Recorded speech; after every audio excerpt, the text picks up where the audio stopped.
सुन रहे हैं अहम और गीत की अनोखी कहानी, प्यार या तकरार, सिर्फ प्रतिलिपि एफएम पर।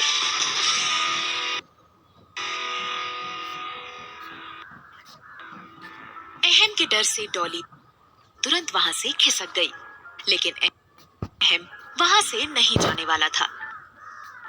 वह हॉल में ही सोफे पर बैठ गया और गुस्से में बड़बड़ाया, आने दो आज इसे, आज बताता हूँ मेरी बात नहीं मानने का अंजाम क्या होता है। वहीं दूसरी तरफ गीत कमरा नंबर 105 के शैल में बैठी योगेंद्र कपूर का इंतजार कर रही थी और कुछ ही पलों बाद उस शैल के दूसरी तरफ वाला गेट खुला। गेट खुलते ही योगेंद्र कपूर का चेहरा उसके सामने था। तब गार्ड ने गीत से कहा, आपके पास मात्र 15 मिनट का समय है, हम चलते हैं। इतना कहकर वहां से चला गया, लेकिन गीत की नजर अब सिर्फ योगेंद्र कपूर पर ही टिकी हुई थी। उसका चेहरा देखकर उसे अपने पिता की मौत याद आने लगी थी। जिस गुस्से को उसने अपने दिल में दबा रखा था, वह अब आंसुओं के रूप में बाहर निकलने लगा था, क्योंकि योगेंद्र की हालत ही ऐसी थी कि वह उस पर चाहकर भी अपना गुस्सा नहीं निकाल सकती थी। योगेंद्र ने जैसे ही शैल में रखी कुर्सी पर बैठना चाहा, उसे लगने लगा जैसे वह कुर्सी गंदी है। वह कुर्सी को जोर जोर से रगड़ने लगा। धीरे धीरे उसका जिद्दीपन बढ़ने लगा और वह कुर्सी पर से गंदगी हटाने के लिए उसे खरोचने लगा। उसकी आंखें बड़ी होने लगी, हाथों की नसों पर जोर बढ़ने लगा। वह साफ कुर्सी पर से गंदगी को हटाने के लिए बेताब सा हो गया था। अंत में जब उसे लगने लगा कि कुर्सी उसे साफ नहीं हो पाएगी, तो वह कुर्सी को उठाकर जोर जोर से पटकने लगा। कुर्सी टूट गई। उसी समय 2 गार्ड दौड़ते हुए वहां आए और उसका हाथ पैर पकड़कर अंदर ले जाने लगे। तभी गीत बोली, बात करनी है मुझे उससे। वह गार्ड बिना कुछ बोले अंदर चला गया। कुछ देर बाद वह वापस आया और बोला, मैडम, उससे बात नहीं हो सकती। उसे फिर से दौरा पड़ा है। कब कब दौरा पड़ता है उसे? आधे आधे घंटे में। वह ओसीडी का पेशेंट है, इसीलिए कुछ ना कुछ अचानक से उसे याद आ जाता है और वह वैसा ही करने लगता है। अभी उसे लगने लगा है जिससे वहां सफाई नहीं है और सफाई करनी जरूरी है, तो वह कुर्सी की सफाई करने लगा था। गीत समझ गई थी कि योगेंद्र से कुछ भी जान पाना मुश्किल है। वह मायूस होती हुई बोली, मेरे यहाँ आने का कोई फायदा नहीं हुआ। अब कैसे पता करूं मैं सब कुछ? इसके लिए योगेंद्र का ठीक होना बहुत जरूरी है।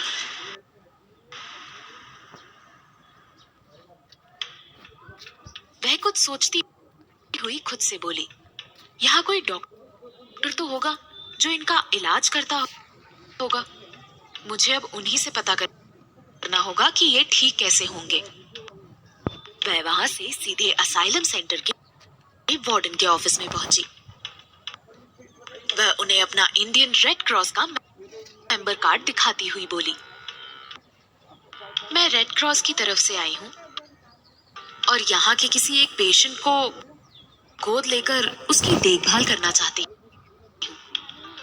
वार्डन कार्ड में उनका नाम देखती हुई बोली, मिस गीत, यहाँ बहुत खतरनाक पेशेंट है। आप क्यों रिस्क ले रही हैं? अपनी सेवा किसी हॉस्पिटल में क्यों नहीं देती? गीत मुस्कुराती हुई बोली, यही तो हमारा काम है मैडम। अगर हम रिस्क नहीं लेंगे तो पेशेंट ठीक कैसे होगा? अब इस समाज सेवा का काम चुना है तो रिस्क उठाना तो बनता है ना मैडम। ठीक है, अगर आपने सेवा करने की ठान ही ली है तो यहाँ बहुत सारे पेशेंट हैं। आप उनमें से किसी एक को चूज कर लीजिए। मैं देख चुकी हूँ और उनमें से मैंने अपना एक पेशेंट चूज भी कर लिया है। Patient number 33। पेशेंट नंबर 33 का नाम सुनते ही वार्डन घबराई हुई बोली, सॉरी मिस गीत, मैं ये पेशेंट आपके हवाले नहीं कर सकती। आप किसी और पेशेंट को चूज कर सकती हैं। तब गीत मना करती हुई बोली, नहीं मैडम, इस पेशेंट को देखकर ऐसा लगा जैसे मैं इसे ठीक कर सकती हूँ। ये आप मिस गीत, इसे बड़े बड़े डॉक्टर नहीं ठीक कर पाए। उन्होंने कहा है कि अगर इन पर और दवाओं का प्रयोग किया गया तो ये कोमा में भी जा सकते हैं। इसीलिए बस ईश्वर के भरोसे इनकी जिंदगी चल रही है। तब गीत बोली, मैडम क्या आपने कभी भगवान का चमत्कार देखा है? वार्डन हैरानी से गीत की तरफ देखती हुई बोली, आपके कहने का क्या मतलब है? मैं यही कहना चाहती हूँ कि कभी कभी दवाई जो काम नहीं करती, वह काम प्यार से की गई किसी की सेवा कर दिखाती है। मेरी भी ऐसी ही फीलिंग है कि पेशेंट नंबर 33 सिर्फ सेवा से ही ठीक हो सकते हैं।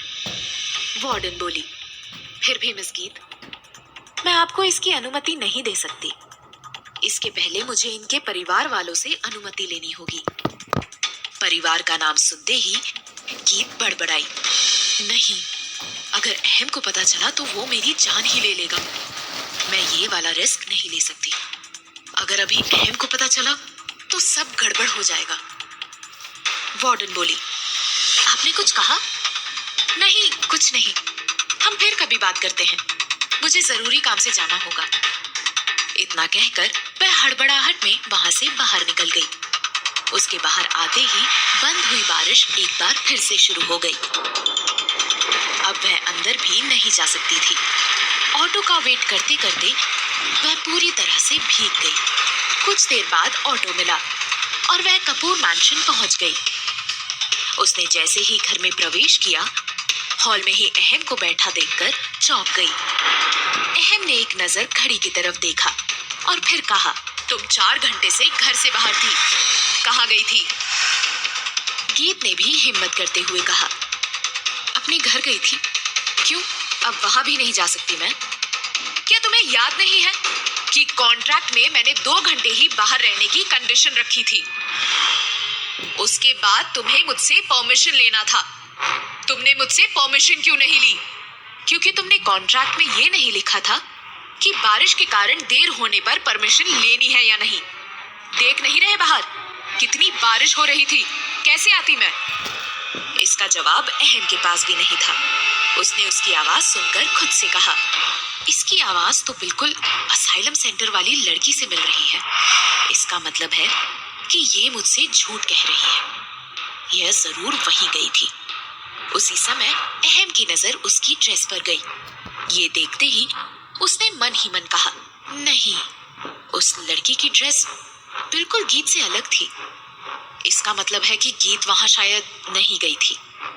वही गीत ने जब अहम को देखा कि वह उसकी ड्रेस की तरफ ही देख रहा है, तो राहत की सांस लेती हुई बोली, थैंक गॉड, अच्छा हुआ ड्रेस भीग जाने के कारण मैंने बस्ती में जाकर अपना ड्रेस चेंज कर लिया, नहीं तो ये आज पक्का मुझे भी पागल खाने भेज देता। अहम ने उसे वहां से जाने को कह दिया।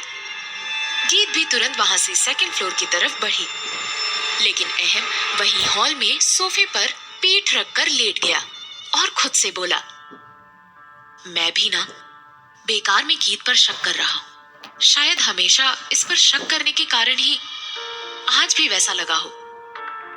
ध्रुव ने भी ठीक ही कहा था कि एक बार गीत के लिए पॉजिटिव सोचकर तो देखो। अगर गीत सच में अच्छी लड़की है तो उसे एक मौका देना चाहिए।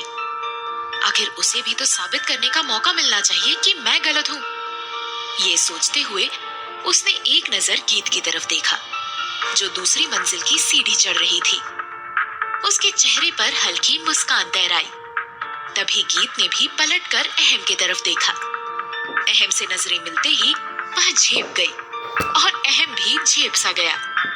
गीत की नजरों में एक अजीब सी कशिश नजर आ रही थी। शायद अहम ने भी पहली बार उसे ऐसी नजरों से देखा था। उसके दिमाग में गीत का विचार आ ही रहा था कि उससे पहले ही दरवाजे के पास खड़ी गाड़ी का टच अलार्म आवाज करने लगा। ये सुनते ही अहम तुरंत घर से बाहर निकला और गाड़ी के पास गया। उसने आसपास झांक कर देखा तो वहां कोई भी नहीं था, लेकिन वहां गाड़ी के बोनट पर कुछ फोटो बिखरी पड़ी थी। अहम ने आगे बढ़कर फोटो को हाथ में लिया और देखते ही चौंक पड़ा। कौन है उस फोटो में? क्या गीत का झूठ पकड़ा जाएगा? गीत कैसे करेगी योगेंद्र कपूर को ठीक? अहम के मन में गीत के प्रति आने वाला पॉजिटिव नजरिया क्या फिर से बदलने वाला है? सभी सवालों के जवाब जानने के लिए सुनिए प्यार या तकरार, सिर्फ प्रतिलिपि एफएम पर।